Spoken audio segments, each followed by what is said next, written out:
gallery today. The 10-inch LP.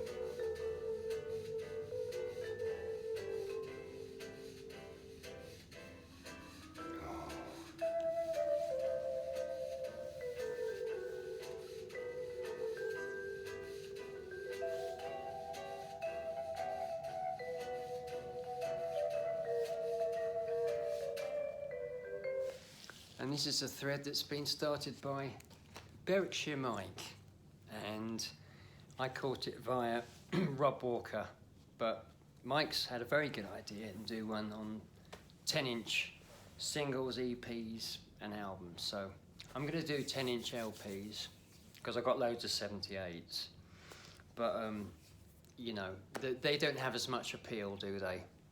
Although I love the company sleeves personally, but I thought the 10-inch LP's got lovely covers. So here we go. Bill Burroughs with Kurt Cobain. And I think this is where the famous quote came from Bill, wasn't it? Is, my hour's gonna be so miserable all the time. And no, indeed, Bill. Still, let me just show you what it has on here. I think this is rather marvellous. I don't know if you can see that, but there's their signatures. And until I got this, I didn't realise his name was Curtis Donald. And Cobain, spelt rather like a German expressionist painter from the 1920s. But great stuff. So that's Bill and Kurt, or Curtis as he's calling himself there. This one's quite an unusual one. I'll show you who's on this. It's called Guillotines.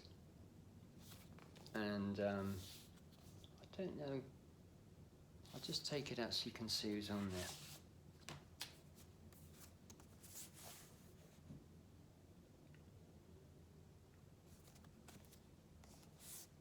Isn't this an odd 10-inch? It's got the motors, it's got Rocky Erickson, XTC, X-ray specs, oh bondage up yours. I mean, it's really great. Nice little old Virgin. I don't know how many 10-inches Virgin did. I would have thought they'd be more like reggae ones, wouldn't they? But anyway, that's quite an unusual one. And this is the only copy I've ever seen, and it's Leon Redbone. I don't know if you're a fan of Leon Redbone, but he's in my pantheon of gods, and he's definitely in my top 20 of favourite vocalists. And I was so chuffed to get this in a record store, and this is a promotional copy. I mean, I don't know if they did. I think this was just a promo, but I was really pleased to get that for $3 in Florida. Right, now I've got some Jerry Mulligan ones here with Chet Baker, but I'm going to just show you this one. Oh, I might show you the other ones actually, but anyway, this one here, I just love this. Now this is on drums, Larry Bunker. Have a butchers at Larry. There, he's just, I mean, that is just totally jazz, isn't it? I mean, they're waiting for the man and hoping to cop, you know, and all that sort of stuff. It's so exciting. And he's the anguish of being a junkie. Fantastic stuff. And then you had these ones that came out, which are just these lovely ones of Chet and Jerry. But these are fabulous, these albums. They really are great. It's all the great. So it's either Larry on drums or Chico Hamilton. Really fantastic. And a lovely Bill Doggett, who was sold to the Jamaican and West Indian community in this country. They used to play a lot of his records on the sound system. And this is a nice old parlophone one. And then, of course, one of my favourite films of all time. I do like a few soundtracks, I must admit. But look at the cover on this. That is just so wonderful. I mean, that is one that I like listening to all the way through because I love all the songs and Singing in the Rain. Of course, it's a lot better to watch, isn't it, with Gene Kelly? And you know, he had a terrific, really bad cold when they were filming that. And they were putting milk in the rain, and it was just driving him mental. Poor old Gene. He did suffer for his art. And then this is a nice old Vogue jazzer. Look at that wonderful Wonderful photo. I mean, that is a proper photo, isn't it? He's got the hat on and everything, and you know, the trumpet and the sax. It's just, it's everything I love about 50s jazz. That really sort of sums it up. And this is like old New Orleans stuff. This is Jelly Roll Morton, who's one of my favourites.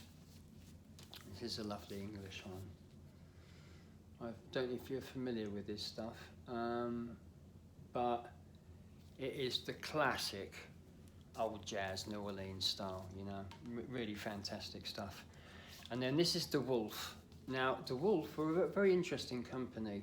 They started very early on, about 1909, but by the 50s and 60s, they were basically making soundtrack music for TV programs, films, you know, all kind of stuff like that. And there is one in this series that's called Left Bank 2, and it's the Vision On theme, you know, for the gallery. So I really like those. Let me just show you the tracks on the back so you can get an idea. And they are collectible, these. And this is the sort of thing you'll find at a boot fair, you know, but some of them are really collectible. This is absolutely, this combines my love of music and art really to the foremost, ladies and gentlemen. And this is Dizzy Gillespie's label. And look at the artwork on that. I mean, that just says Truggy Wuggy, doesn't it? It really does. And DG, is this the first one, I think? Yeah. Yeah, this is the first LP on DG, obviously for Dizzy Gillespie. So nice. And this is someone I never see mentioned in the VC. And she is just one of my absolute favourites. I love her to pieces, I really do. And it's Helen Morse. And she is just, you know, it really resonates with me because it's white woman singing black music, you know. And my God, she really does belt it out. Capital 45. You see them in the States. Cow Cow Boogie and all those. They're worth picking up, you know. Right, this is nice. This is a French Scramage Hawkins, as they say, over the pond. And this is probably one of my favourite covers. It's much nicer. It's a much better cover than a lot of the UK ones because the French, for some reason, managed to get hold of these fantastic photos, and they just had exceptional taste, the French, in rock and roll and putting out great records. I mean, they really were like ahead of the game, you know. And that particular copy I bought from a guy. There were two brothers in Paris. God, I can't remember the name, just so long ago. One collected white music, and one collected black music from the 50s. So the one into white music had all the rockabilly and country, and the one who liked the black music had all the rhythm and blues and rock and roll and stuff like that. And they had a bar called the Bebop Bar, and it was tiny, this bar. And you used to go in, you'd fit about 10 geezers, but women didn't go in. I mean, why would you? You know, and it was geezers who are mad for rock and roll. I mean, not geezers who are enthusiasts. I mean, people who lived it, you know, lived and died it like it was a drug, you know, a very dangerous one. And they didn't take it lightly, rock and roll at all, you know. And I remember him lifting up this geezer and putting up against the wall because he dared to say that perhaps Gene Vincent wasn't the greatest thing that's ever happened. It was that sort of thing, because like in France, Gene Vincent's like God, isn't he, you know? Anyway, moving on, ladies and gentlemen. And this is a nice English one. Back in '57, Frankie, Lymon and the Teenagers came over. Can you believe it? And this is a lovely, lovely, lovely one. Just love this so much, this Frankie Lymon one.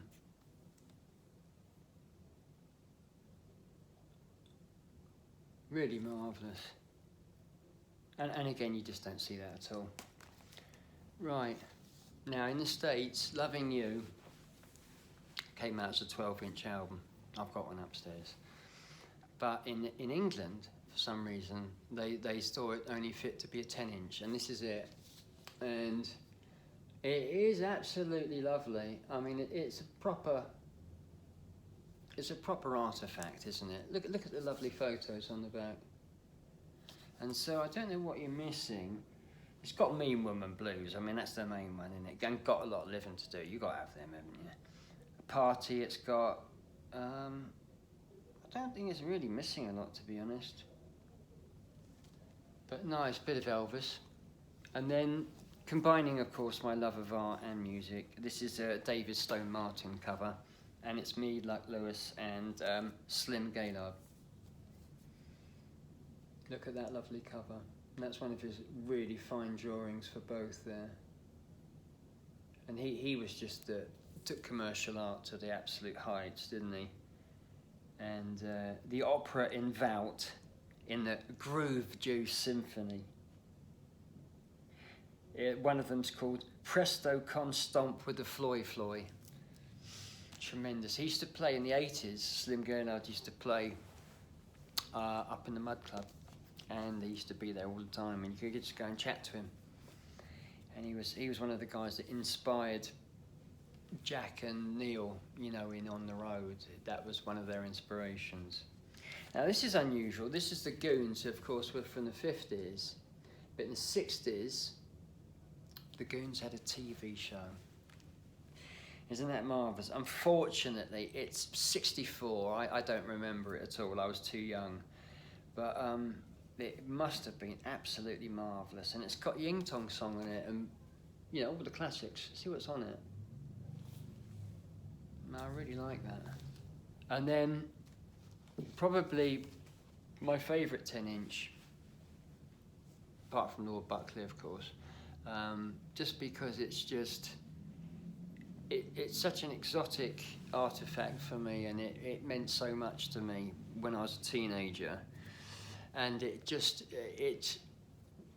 had this really erotic effluvium that it emanated, you know, when you held it in your hands, and then when you put it on the turntable, it was another thing, and that of course is Billy Fury, the wonderful, fantastic, utterly gorgeous Billy Fury. And this album is just, you know, it's in a class of its own, really. You know, he's a young lad, he wrote every track on the album, and it's got Joe Brown on guitar, really fantastic, and Andy White. Ruttles fans will know who that is. And the whole sound, they've tried to get it like the Sun records, you know. It's just a brilliant achievement. Came out in 1960, of course, when it was too late, but fantastic, brilliant, fantastic record from the lovely Billy Fury. So anyway, there's my 10 inches, just for you lucky boys out there. And that was Berwickshire Mike, and thanks for that, Mike, and brilliant thread, and I'll be back with some more music for you. Ta-da.